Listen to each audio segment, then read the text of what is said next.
We'll make sure everybody muted.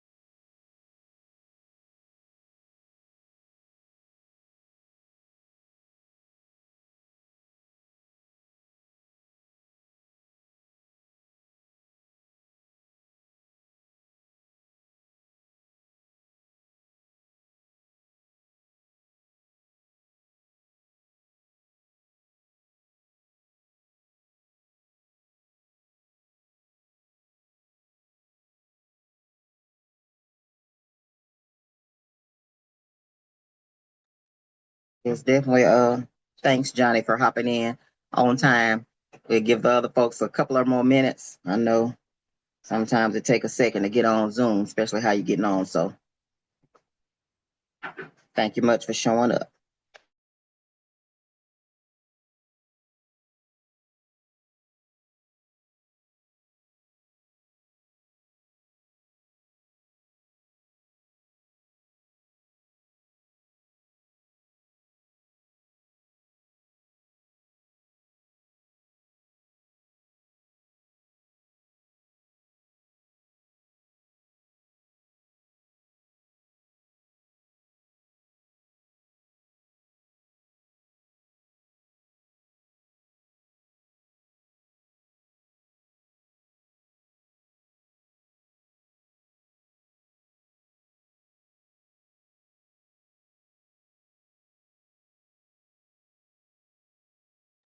All right, once again, we're giving everybody about another minute and then we will get started. I'm getting messages, people trying to get on. So give them about another minute, we'll get started. Just to make sure we are keeping consideration of everybody's time for today.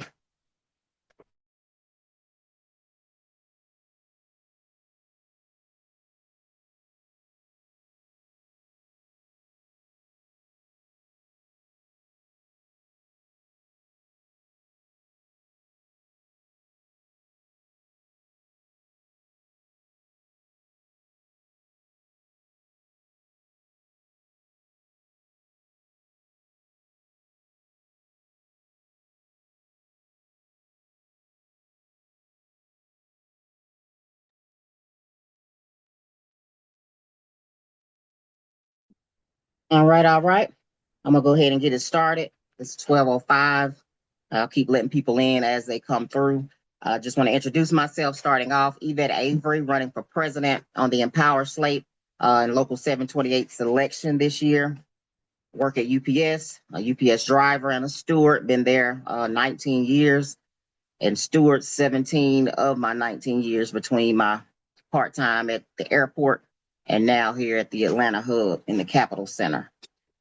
I'm going to kick it over to our Secretary Treasurer, Demetria Shaw, so she can give a quick introduction of herself. Hello, everyone. Demetria Shaw, running for Secretary Treasurer of Local 728, 19 years with UPS at the Smart Hub in Atlanta, and been a steward for this December now. And thank everybody for coming on. All right, our Vice President, Robert Foster, out of the movies, won't be able to make it today, family emergency, so we'll keep him in our prayers. He's out of the movies and he's been around over 30 years, so you can check his bio out on our website as well to get further information or catch him on our next call. I'll pass it over to Jess Lee. Hey, my name is Jess. I have been a UPS part-timer for 8 years and a little over 6 years as a steward. I started in Griffin, Georgia, and we just recently got permanently closed and have moved to Forest Park. So I'm up there now and I am running for recording secretary of Local 728. Thanks for being here. All right, thank you, Jess. All right, I'm going to pass it over to one of our trustees, Robert Cotton. There we go. All right, yeah, Robert Cotton. I'm running for trustee on the Empower Slate, Local 728, 26-year Teamster out of Smart Hub in Atlanta, Georgia. Uh, Feeder driver. I also run sleeper teams. Welcome, everybody. Thanks, Robert. I'm going to now pass it on to another one of our trustees, Gary Woods.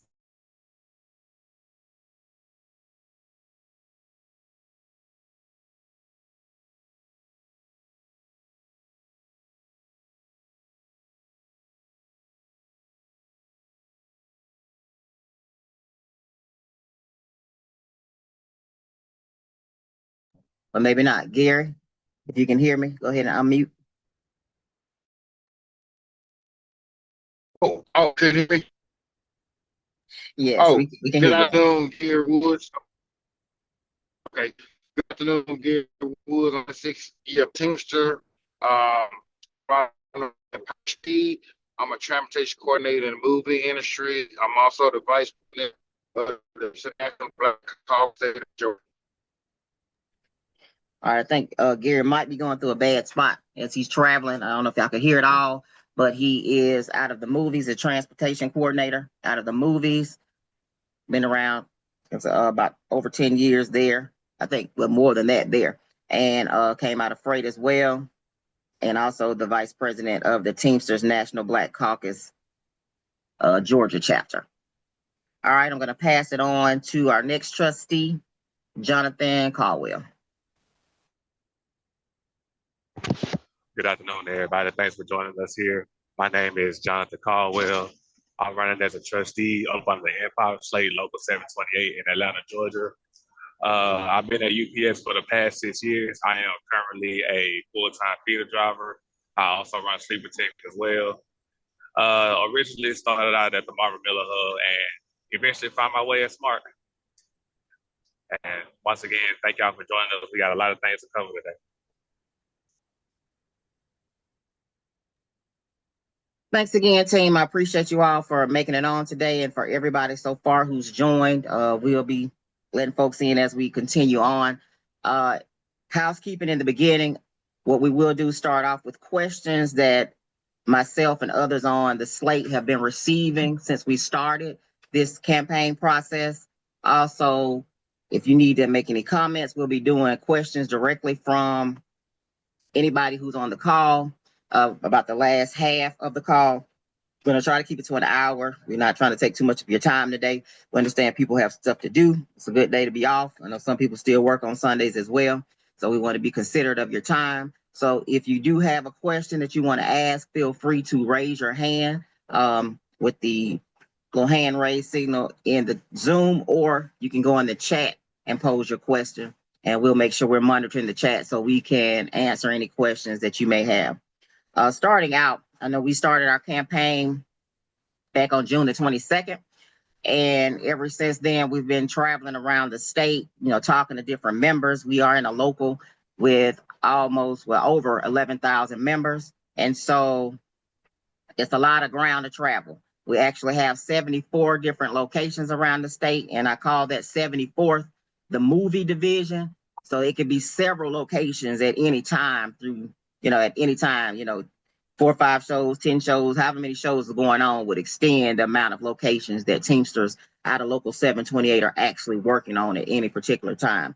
So just knowing that we have a lot of Teamsters doing a lot of different things, a lot of people don't realize how many different crafts we actually have. It's actually 32 different crafts that the local actually takes care of. So right now, like I said, we've been traveling around the state. We kicked off in Savannah and talked to some of our brothers and sisters there. Some of our concerns that we've come across, I have had the question, what will you do to improve communications with our members?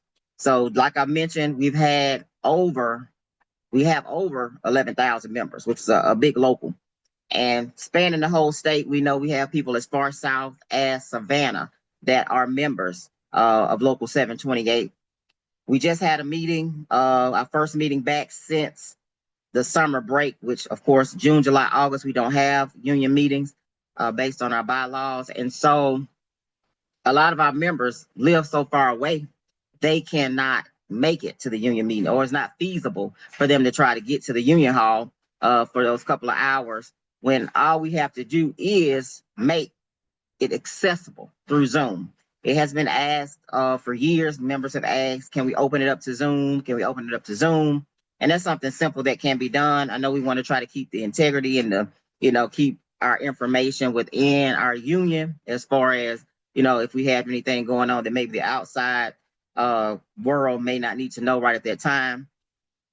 There's ways to make sure that your Zooms are pretty secure. So we have other examples of other locals throughout, Teamster locals, that actually open up their calls through Zoom because they have the same issue where there are so many members spread out, because some locals even have members in other states. So it would be hard for them to try to all get together to get to the meeting. But I think it's very important for members to be able to hear the same thing that, I'm hearing what you're hearing at the same time. You have the opportunity to, just like in our chat now, pose a question. You can have somebody monitor that. So therefore, everybody's concerns are taken seriously.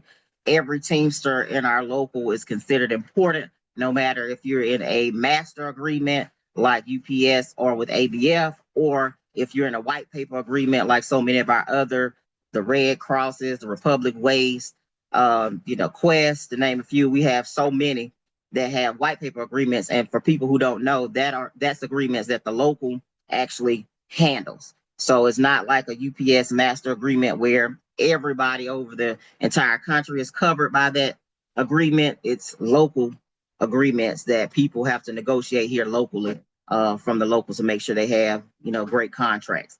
So that's one of our biggest questions, because the communication is not where it should be. A lot of people I spoke to as I was going around the state didn't even realize we had a meeting yesterday, or that one was coming up. So every second Saturday is a union meeting, with the exception, as I said before, of June, July, and August through the summer months. So definitely want to keep that at the forefront of your mind if you're thinking about, you want a group of individuals to run the local that actually believe in communication and definitely transparency. I'm going to pass on to Demetria if you have a question that may have come from any members in the local as we've been campaigning that you want to bring out.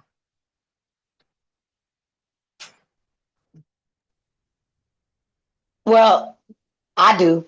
Most of harassment is a really big thing, but that seniority is starting to be even, more and more and more relevant, as especially for anybody who has any of our senior full-time or part-time people.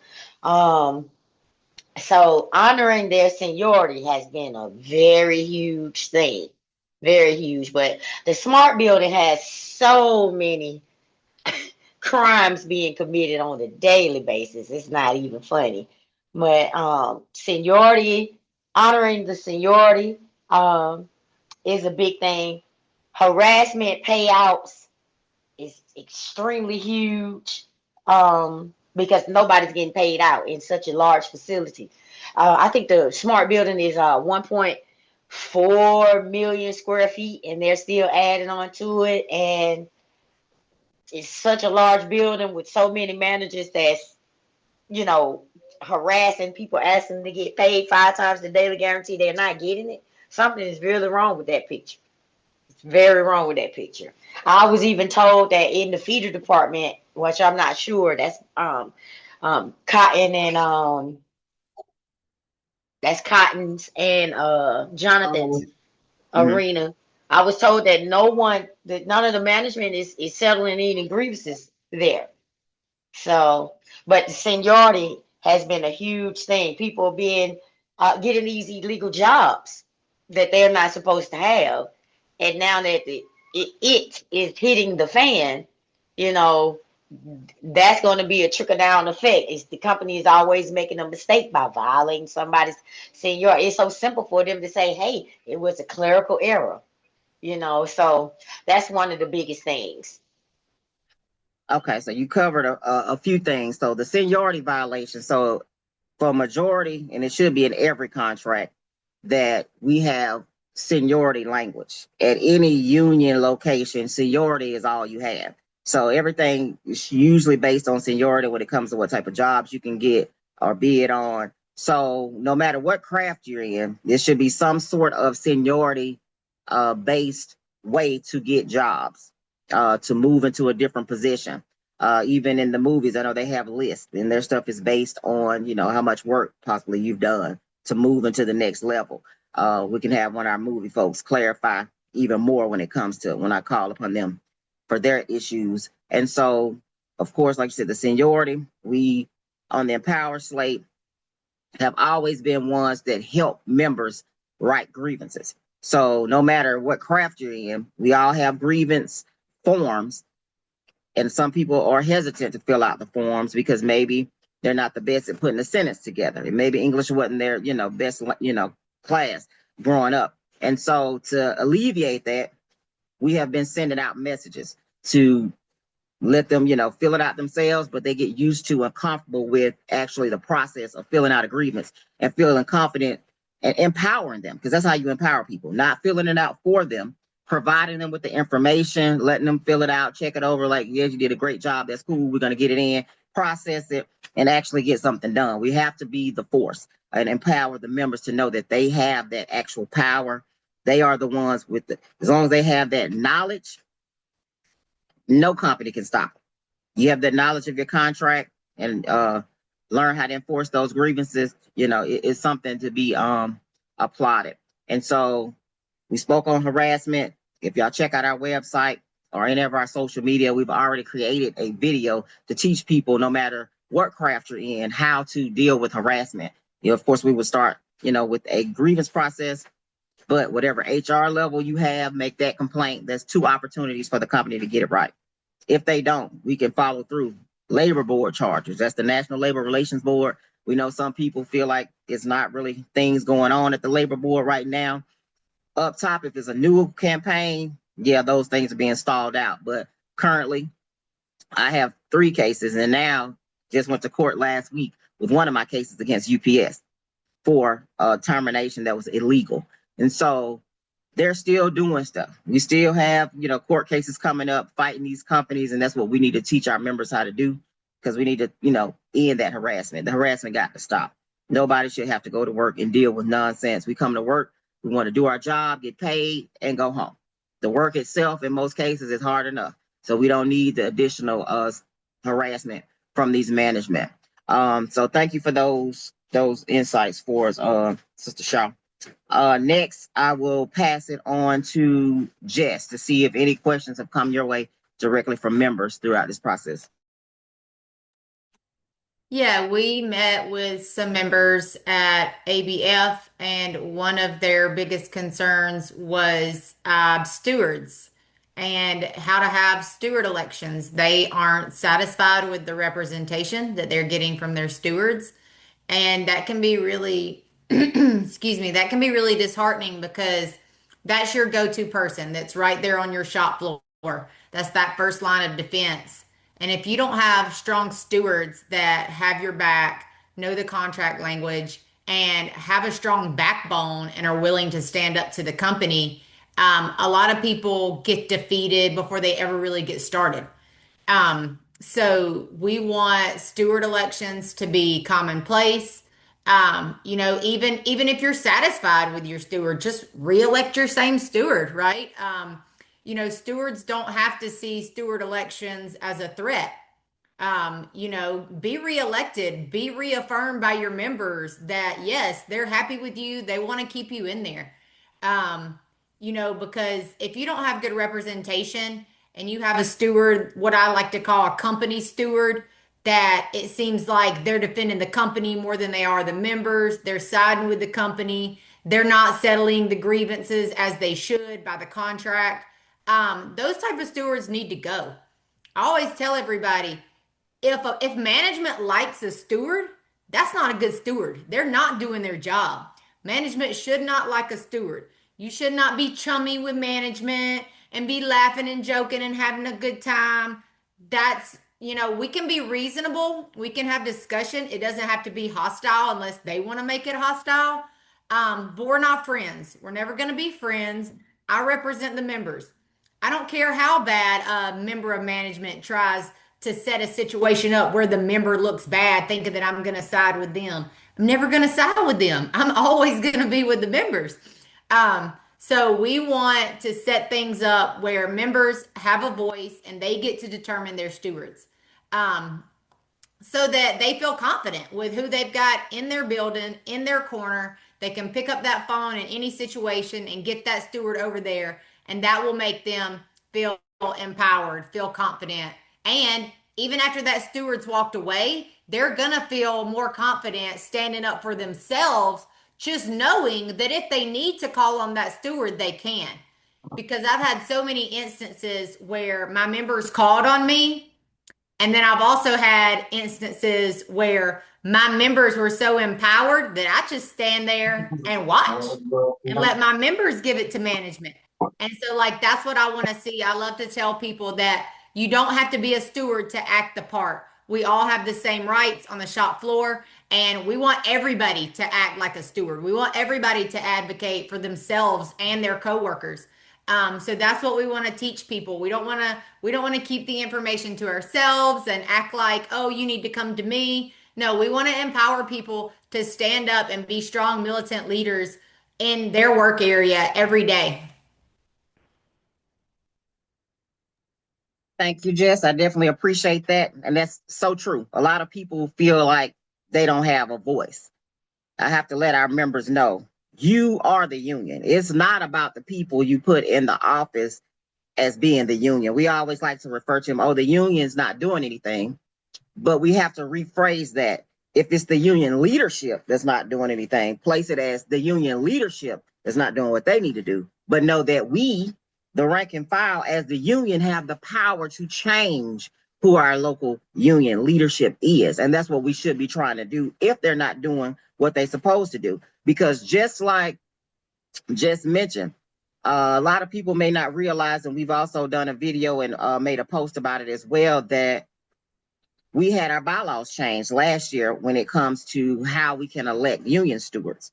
So we had a brother who pushed and did some research to see how other locals was doing it, brought that to our current president to get that changed. And we finally got a version of what we were looking for to get a change as far as how it goes to get new union stewards. And so currently our bylaws allow for us to use a petition. And I actually created the form for a full election or just to replace or add an additional steward. So we have two different versions of a petition form that members can circulate in their locations. Wherever they're getting that done, it needs to be at least 50% plus one of the work group that actually signs off that say they want the union election. Just like Jess mentioned, if you are a strong steward, are you doing what you're supposed to do? That is not a threat. I myself did a petition after I was elected in the location I am now in Atlanta. I did a petition and got elected again. I did the petition because I knew somebody wanted to add on another steward because we did lose a steward due to him passing. May he rest in peace. So they wanted to add another steward, which was cool. Let's just do a full election. Give people opportunities to run because that's what we should be doing. Give more people's opportunity to run. Give them the opportunity to be trained. And that's the key. We've had elections. We've had people appointed without training.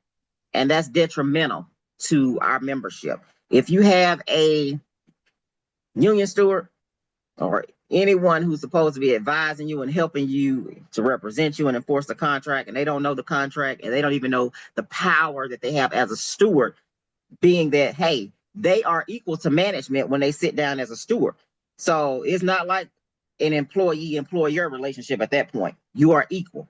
A lot of our stewards have no idea they are equal. They need to learn their rights. There's several books and stuff that you can read about that to know your rights as a union steward. But that's something that should be trained and done through our locals. They should empower our stewards to know exactly who they are when they are representing the members and to be very well versed in whatever contract that they have to represent the members. So I definitely appreciate what you spoke on when it comes to stewards and steward elections, Jess. Okay, I'm gonna take it to Gary. If you have any questions that you've received from members throughout this process.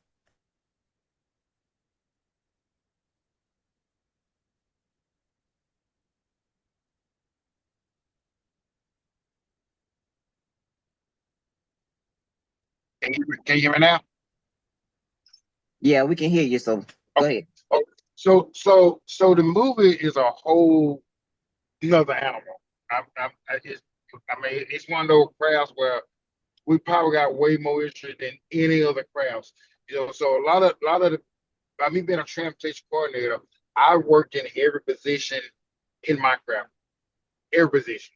So I have a lot of people reach out to me about there's no transparency.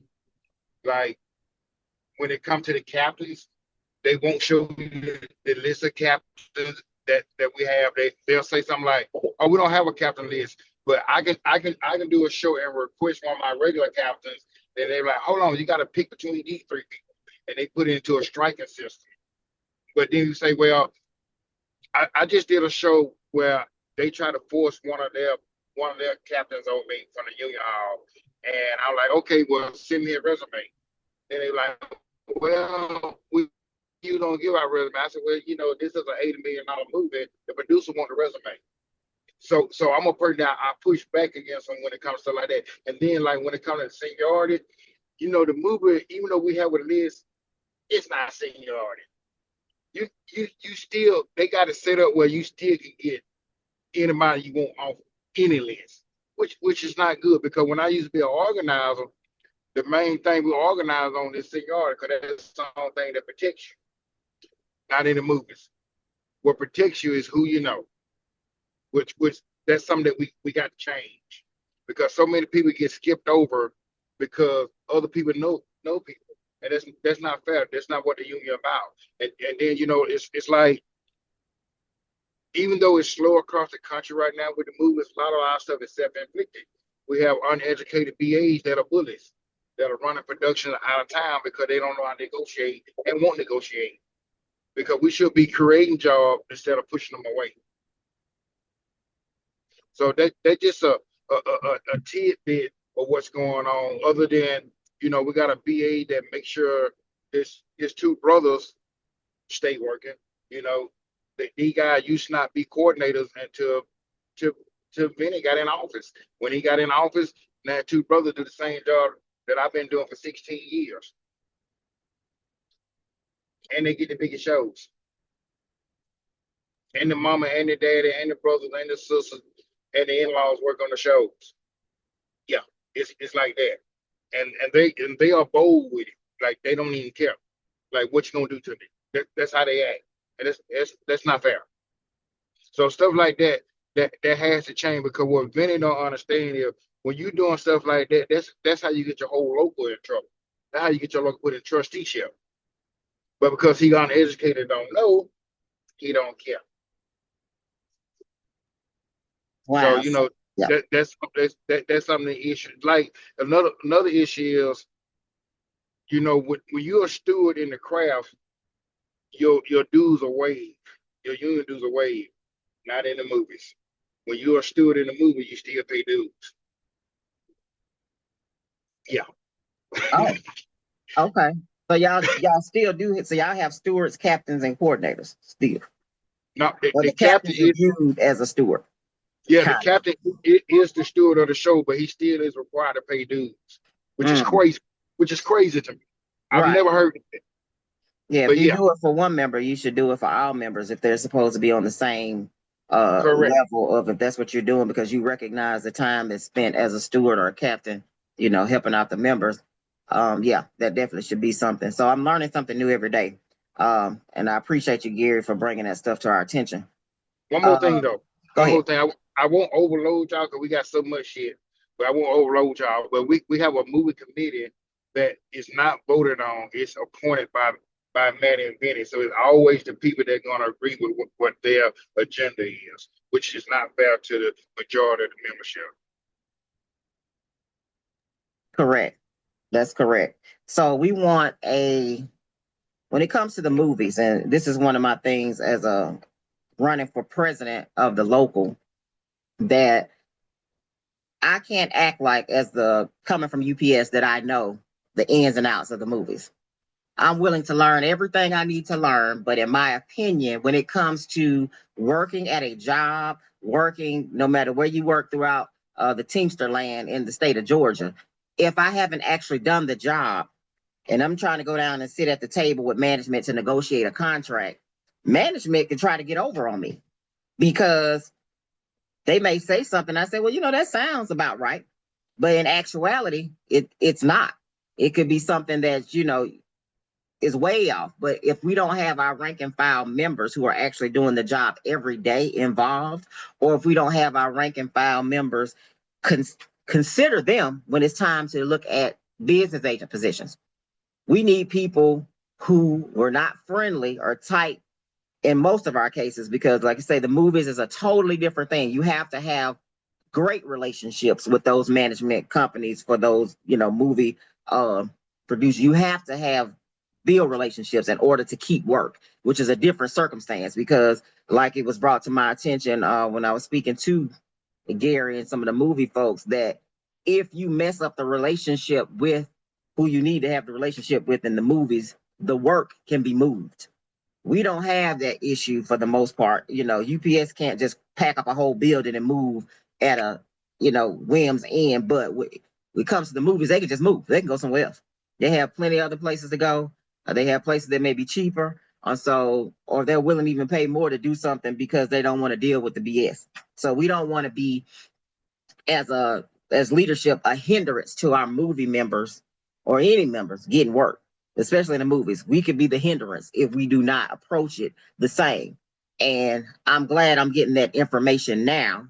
Like I said, we are very confident and we are hoping that our members do what's necessary, make sure they get those ballots in, to make sure that we are the next leaders of Local 728, because we're going to actually listen to what the members say. Because I take that very seriously when they say we can harm our members from getting work based on how we act.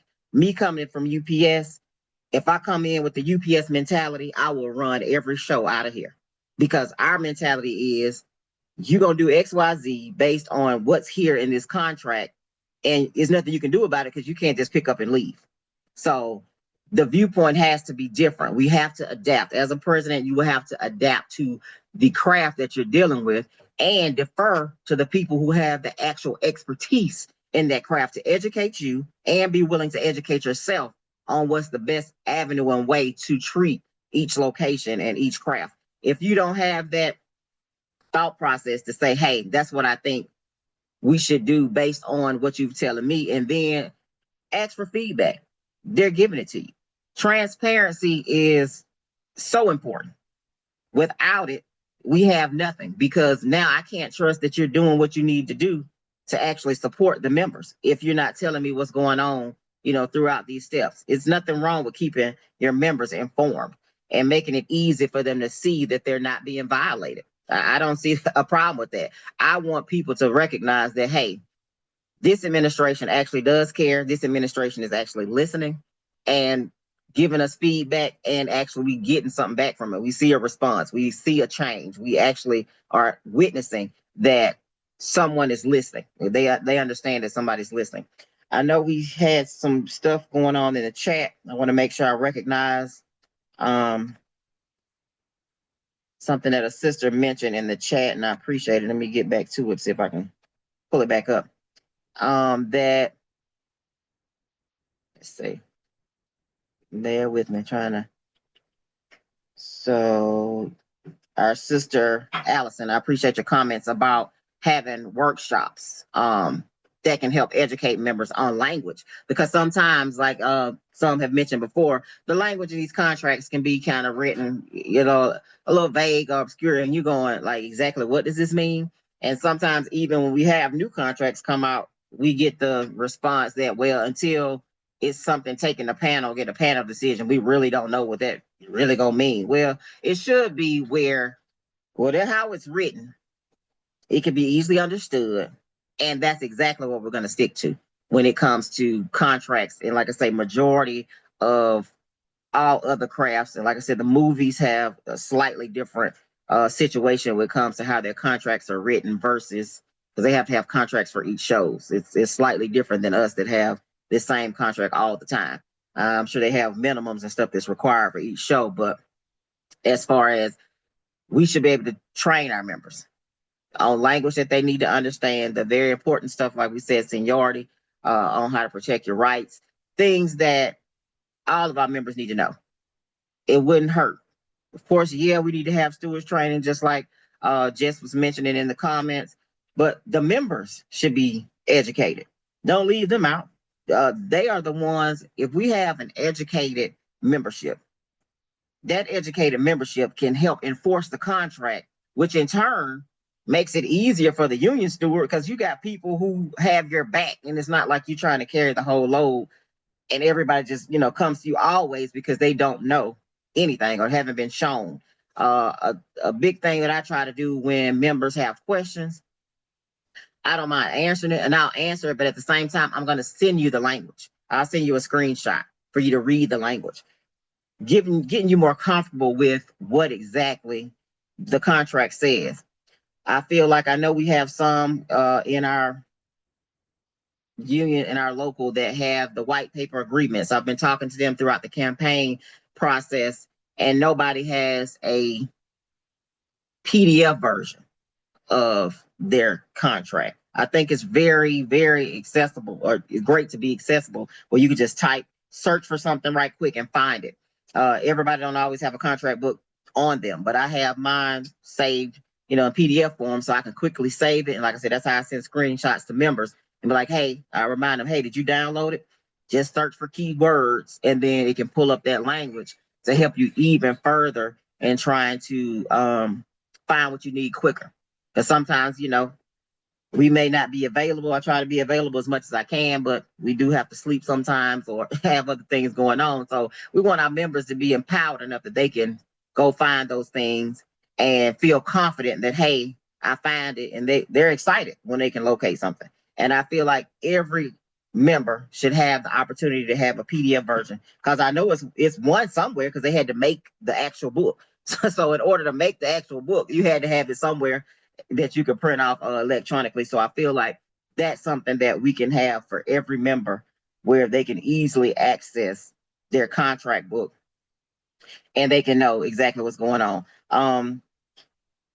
Do we have anybody else that want to make a comment as far as, or have any questions before I continue talking? I'll check the chat one more time too. I appreciate you, Jess, for watching the chat, and Cotton, and y'all responding to the members so far. And I know it's hard to multitask at the same time sometimes, watching the chat. And I know we did mention what's the times? Okay.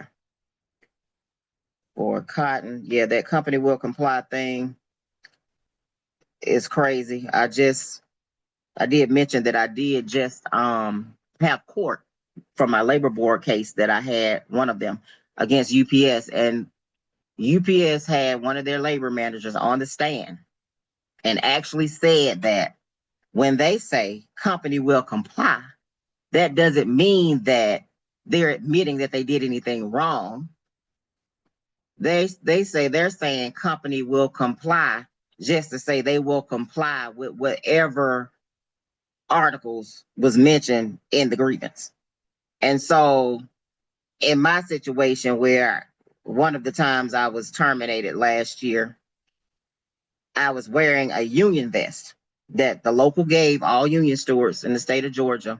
I had the logo, Steward, Local 728 on it. And because I wouldn't remove the vest right at that moment, the division manager thought it was okay to terminate me. Well, of course, we have rights to wear the union insignia. And so I not only went through the grievance process, of course, got my job back pay as well.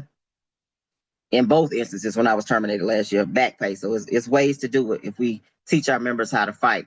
But even saying that, they're saying just because they said company will comply, that didn't mean that I could wear the vest again. It's just, we're going to comply with these. And I'm like, if you're complying, you're not harassing me anymore. You're not discriminating against me anymore, because those was part of the articles that I used. So I should be able to continue on wearing the vest as, given to me by the local. But of course, I had to end up fighting that out, and we're waiting on a decision. But I've already claimed victory because I believe that the judge will find that it was an illegal termination. So these companies, like I said, think they can get away with things, but until we teach our members, we don't walk into any building or location afraid because we hold the power. We don't, as long as we know what we have in those contracts that applies to us. And I know we can't, most, especially with the, some of the bigger contracts, everything may not apply to you at all times. It just depends on where you're working or what's your job description at the time. But know and be familiar with things, especially that apply to you. Because that right there can be the difference between, getting another position or not, because companies will try to use favoritism to skip over people, even though we have seniority. We have to look out for those. And the more people who are aware, you have more eyes on it. The stewards can only see so much, especially in big locations. So we need educated members to be like, hey, something's wrong over here, to give us the opportunity to take care of it. And so knowing that we have, like I said, those strong stewards or captains in place makes a big difference. Knowing that we have business agents that have our back and are not excusing what the company is doing, not ignoring what's happening with these companies, that's something that we can't tolerate. That has to end, because there's too many members suffering inside of these locations that could really be living their best life, having a good work environment, but because nobody is helping and nobody is showing that they have their back, they feel like they're fighting alone. And we should never have members feeling like they are alone in this fight. We are together. That's what a union is, working together, a whole group of members, a whole group of workers coming together for the same cause, fighting to keep what we have and to continue to increase what we have, because companies make all these profits off of the backs of the workers. And without us standing up for our rights and enforcing these contracts, we will lose. And I refuse to lose. We had too many fighting for us before. We wouldn't have the things that we have now if it wasn't for the people that fought before us to get these things in our contract. And so, like I tell a lot of people, especially, at UPS, I walked in on gravy. I've been around 19 years. The contract was here long before me. And I refuse to give up anything that people that came before me fought for. And I refuse to have anybody that comes after us getting anything less. So we have to, like I say, educate ourselves, but the help should come and should come through our locals. If our locals are not doing their part, we need to change who's there. And that's something that we as Empower Slate are asking for our members to do. Have our, give that vote and have their support. Any other? I'm trying to check again while we're in to see if, okay. Ms. Allison saying covering workshops once or twice a month would be empowering. Yep. Okay. Definitely listen. I'm listening to that. Any feedback actually that's coming from the members, we should, as leadership, want to listen. I know currently, just like, Cotton said, all of a sudden, we have a lot of trainings going on, a lot of events this year, and it's not a coincidence. This is a campaign year, and all of a sudden it's very important to educate the members. We've had 6 years to educate the members, but all of a sudden now it's very important for us to educate our members. Well, it's been important the entire time. So we need to make sure that whoever's there is going to do exactly what they say they're going to do. And if you're trying to hold them accountable, it's not a problem. Like, they're not coming after you, or you're not getting repercussions because you spoke up. We should always be able to speak up. So for anyone who, like I see here too, equal treatment, yeah, that's not happening in a lot of instances. The movies definitely should run the movies.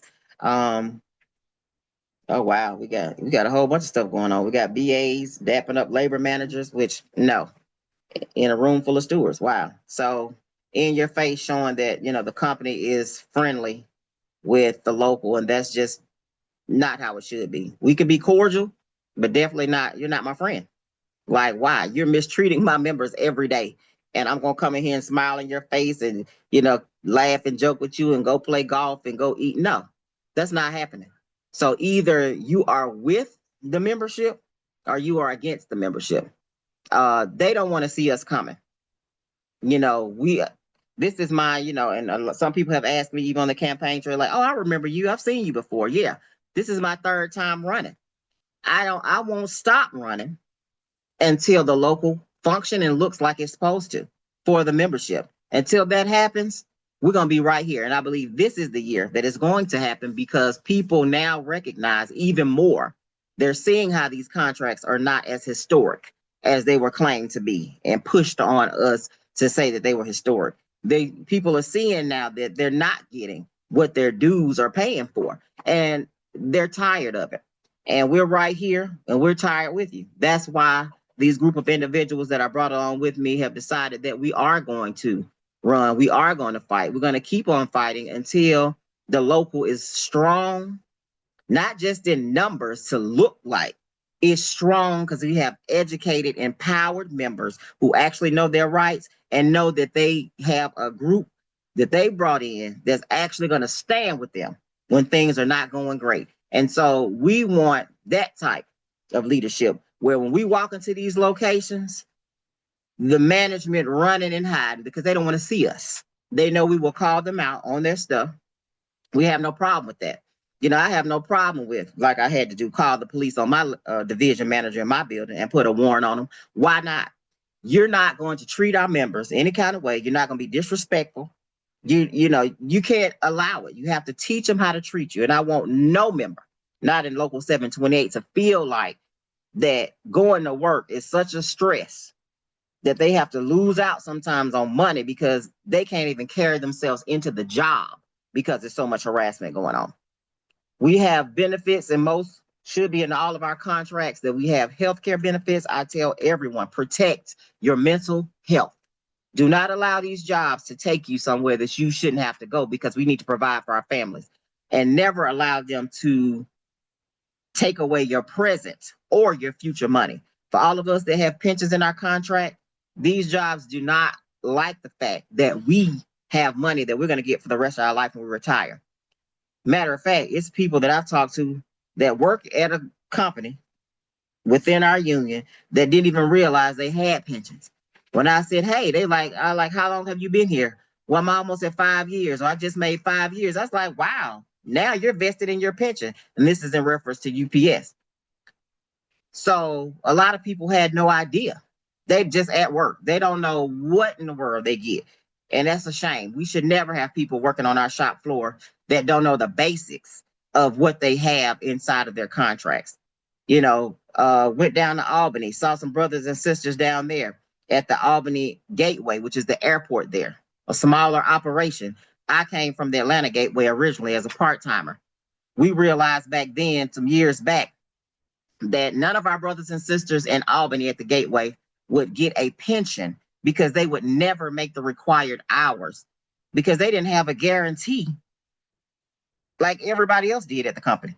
And I'm going, what kind of crazy stuff? Who would skip over a group, no matter how small, and not give them a guarantee so they at least be able to have a pension? So you telling me I've been working 10 years at this company, the same 10 years somebody else in another city is working, and I would never get a pension? We saw that. I filed a grievance, made it a petition, group grievance, and got both shifts at my location to sign it. We had the language changed for the master agreement. So all 300,000 plus UPSers all now have the benefit when they come in and start working after they make 375 hours, it will begin to prorate. So they begin to be a participant. So now everybody, whoever works at UPS, no matter if you have a guarantee or not, can now earn a pension. And that's been now over since, like I said, 2013. They even went 2 years back for some of those, so at least they caught a couple years. But that is crazy to me. We should never have members that miss out on any benefits that the rest of their members get because somebody's not paying attention. We should always be making sure we're looking out for everybody within every craft, not selling us short for anything, because these companies are doing very well on our back. So we need to make sure we take care of our members. Okay, after my little rant, I have to get that out. Just want to check again to see if we have anybody who's on the call that wants to make a comment or have a comment, have a question for us. We have about 8 more minutes because remember, we're gonna make sure we are taking care of your time for today. Just send the link. Thank you. We definitely, yeah, we are recording, so we will be able to post this on all of our social media so y'all can share it, especially on the YouTube, to make sure everybody can open it up and see it if they're not on social media. So definitely share. Would appreciate that from you guys, and definitely make sure everybody's addresses are updated. That's one big thing. If you don't have your address updated with the union, you will not receive your ballot in October. So last week you didn't receive a notification from the local that we are having an election, or if it was forwarded to you, then you need to make sure you reach out to the local and get your address changed to make sure that you get that ballot come October. I know we had issues before in a previous election, and the last one where people's ballots were returned unopened and their vote did not count, even though they had the stamp showing it was on time. We do not want to have any of those issues. We want to get those things back ASAP and make sure you don't have to try to wait and call to get a new one. So make sure you pass that along to everybody and share this Zoom as soon as we post it. I definitely appreciate everybody who's on. If we have any further comments, y'all can just raise your hand or let me know. And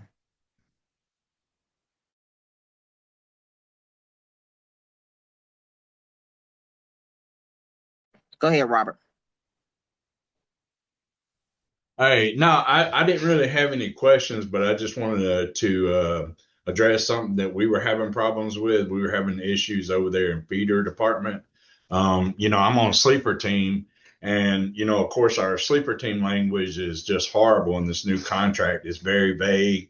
It doesn't address a lot, and we've been having a lot of issues. So I just wanted to let our sleeper team guys know and our feeder department know that we need to take a page book out of local 767, out of Texas. They got together and they did like a feeder work rules and sleeper language, like what is it, MOU, like me and you were talking about. And I think that we could work on that, to get those issues solved. I just wanted to touch base too on something that Jess was talking about. She was talking about the stewards, and I think that having elections, periodically, holds them accountable. It's all about accountability, and I think that's a good thing. But we definitely need people that advocate. You can't say that enough. We need fighters to fight for the members. That's the problem we're having. And that's all I want to say. Thank you. Thank you, Robert. And our Jane Doe, if you would identify yourself, you can go ahead and speak. Hey, and good afternoon, everybody. I just want to know, and if I'm a member, or I think I'm a member, and what can I do to ensure that I get a ballot? You mentioned to make sure my address is right. And do I also need to be an active member, a paying dues member to get a ballot? Thank you. I just had answered your question in the chat, but just for everybody who's listening, yes, you have to have your dues paid. They have to be paid. You have to be a member in good standing at least 1 month prior to the election. So dues must be paid, and you must be in good standing at least 1 month prior to the election in order for your ballot to count. What does being in good standing mean? I know you said my dues must be paid, and that's 1 month before the election. The election is when? So we're doing nominations October the 4th. They'll be mailing out the ballots, I think around October the 13th. And so the second week of November is when they'll be counted. I want to say, I'm not looking at my thing now. Let me see. It's right here, not too far from me. So I can get the exact date it said on the notice. The notice actually, I hope y'all can see this. I think it cut out. Kind of looks like this. It's going in and out because I got my little background on. But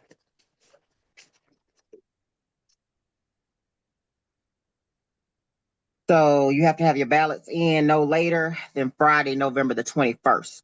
So then they'll be counting them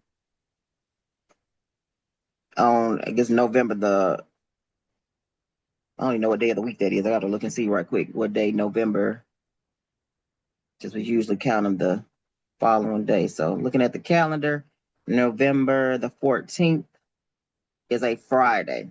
So most likely we'll be doing the ballot count the next day if you have to have them in by 5 o'clock. So they didn't mention that in the notice, but going by how it's gone, since I said this is not my first rodeo, we should be counting them that next day once all All have right, been put in. let's go off those dates again because this is important. These Okay. dates are important because when we talk to members, we need to give them this date because these date needs to be etched in their psyche. Okay. So I'm gonna It's do what it we right call here. home. Appreciate you. I'm gonna do it right here from the nomination notification that was mailed to all members. So dues and arrearages is how they mentioned it must be paid no later than 5 p.m. on Friday, October the 3rd, 2025. So our nomination meeting is the next day, October the 4th. So you got to have those dues paid by 5 o'clock, which is close of business, Friday, October the 3rd.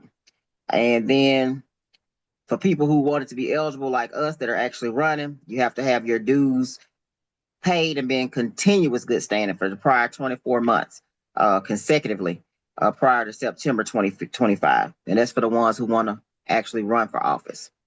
And so for people who have to have all those dues paid, and those are the people who, let me correct that, for the ones who want to be nominated, those people have to have those dues in the day before. So October 3rd refers to the ones who are actually running for office or who want to run. They have to have theirs paid in full no later than 5 on October the 3rd. So day before the nominations, they have to be in good standing. As far as the people to vote, let me clarify. So the voters have to have their fees and everything paid by Thursday, November the 20th, 2025. Okay. So if you hadn't got a ballot in the mail, they do have information here because it is a lot of dates by October the 21st that you have to request a replacement ballot. They do give that number and a website. All that stuff will be posted on our websites and our social media. We have already posted this notice, so you can refer to that if you didn't receive one, but you must contact the local to update your mail if you did not receive that. Definitely make sure. Yvette, did you mean Thursday, September the 25th for It's got members to be paid up in full? It has members may pay all dues, arrearages, initiation, or reinstatement fees at the local office until 5 p.m. on Thursday, November 20th. And so that sounds So like that might that's be a after typo. the election, right? That sounds like that should be a typo, right? It is. Thursday, September 25th is a Thursday. So that should say September. So Thursday is not the 20th, is it? The Oh, 20th. the 20th. Yeah. But why that wouldn't make sense if it's after the election, though. It doesn't, right? Good shot. That don't make sense. But that's what they got on here that you have to have. So I don't know that they can't be counting your ballots late because we're gonna count them on, and maybe they're not counting them until the 20th. But that's not what they're saying here. Normally it's like the day after.